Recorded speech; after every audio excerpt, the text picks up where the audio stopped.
غسل کے دوران مدینہ کی ایک عورت نے مردہ عورت کی ران پر ہاتھ رکھتے ہوئے یہ الفاظ کہے کہ اس عورت کے فلاں مرد کے ساتھ ناجائز تعلقات تھے۔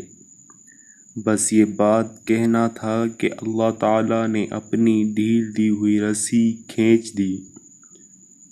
اس عورت کا انتقال مدینہ کی ایک بستی میں ہوا تھا، اور غسل کے دوران جوں ہی غسل دینے والی عورت نے مندرجہ بالالفاظ کہے تو اس کا ہاتھ میت کے ران کے ساتھ چپک گیا۔ چپکنے کی قوت اس قدر تھی کہ وہ عورت اپنا ہاتھ کھینچتی تو میت گھسیٹتی تھی مگر ہاتھ نہ چھوٹتا تھا۔ جنازے کا وقت قریب آ رہا تھا، اس کا ہاتھ میت کے ساتھ چپک چکا تھا اور بے حد کوشش کے باوجود جدا نہیں ہو رہا تھا۔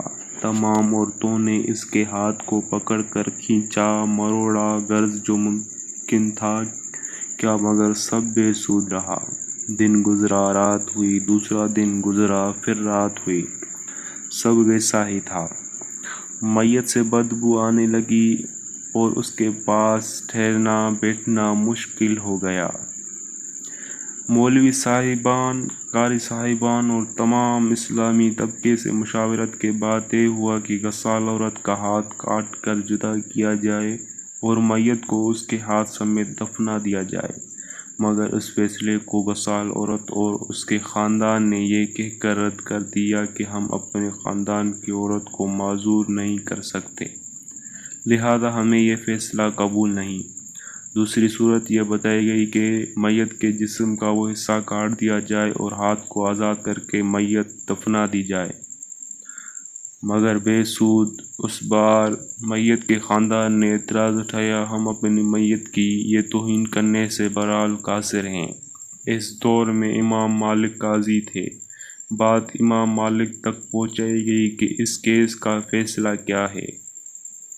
امام مالک اس گھر پہنچے اور صورتحال بھانپ کر غسال عورت سے سوال کیا، اے عورت، کیا تم نے غسل کے دوران اس میت کے بارے میں کوئی بات کہی؟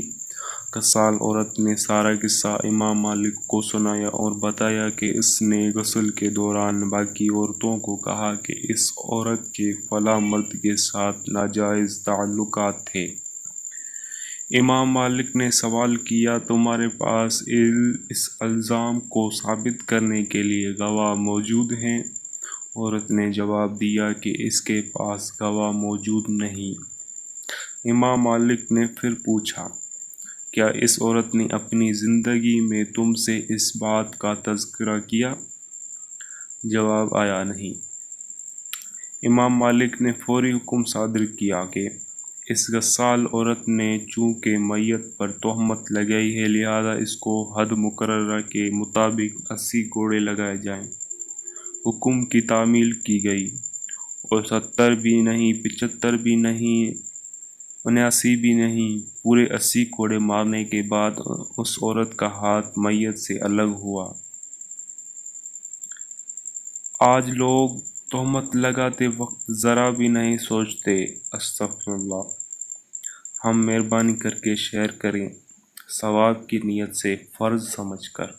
جزاک اللہ۔